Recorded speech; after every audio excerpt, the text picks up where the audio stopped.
Id-deċiżjoni ta' Moody's li ddawwar l-opinjoni tagħha tal-ekonomija Maltija l waħda negattiva kienet l-ewwel tat-tip tagħha minn meta pajjiżna daħal fiż-żona euro.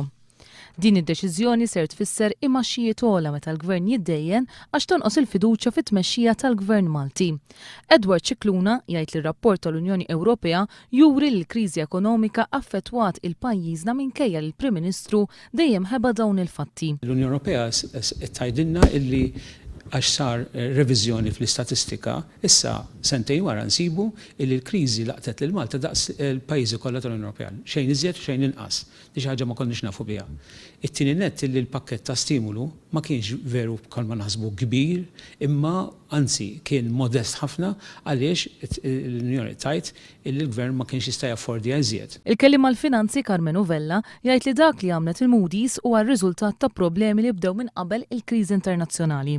L-ar snin għaddejn tagħna kienu l-aħħar 7 snin. Infakkar 7 snin ta' meta Lawrence Gonzi kien hu stess responsabbli mill-finanzi tal-pajjiż u fl-aħħar 3 snin meta kellna lil Tonio Fenek. Carmen Uvella fakkar kif 3/4 tad-dejn totali kollu ta' pajjiżna inħoloq fl-aħħar 3 snin.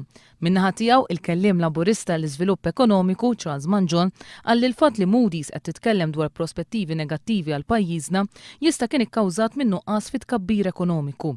Tkabbir ekonomiku li kien imnaqqar minn nuqqas ta' parteċipazzjoni tan-nies fid-dinja tax-xogħol u minn nuqqas ta' investiment produttiv. Minkejja l-ftaħir kollu il-Prim Ministru anke l-Ministru dwar l-investiment rekord fir-realtà illum qed tikkonferma Moody's li minn 3 snin ilu mis-sena 2008 ġa kien hemm dik it-tendenza ta' nuqqas ta' investiment produttiv li jgħin ukoll fiż-żieda fil-produzzjoni fit-tkabbir ekonomiku. Sa dan it-tant fi stqarrija l-Partit Laburista għalli wara li l-Gvern inkixef li kien qed jaħbi l-qagħda reali tal-ekonomija ta' pajjiżna, Lawrence Gonzi issa mar jinħeba hu stess.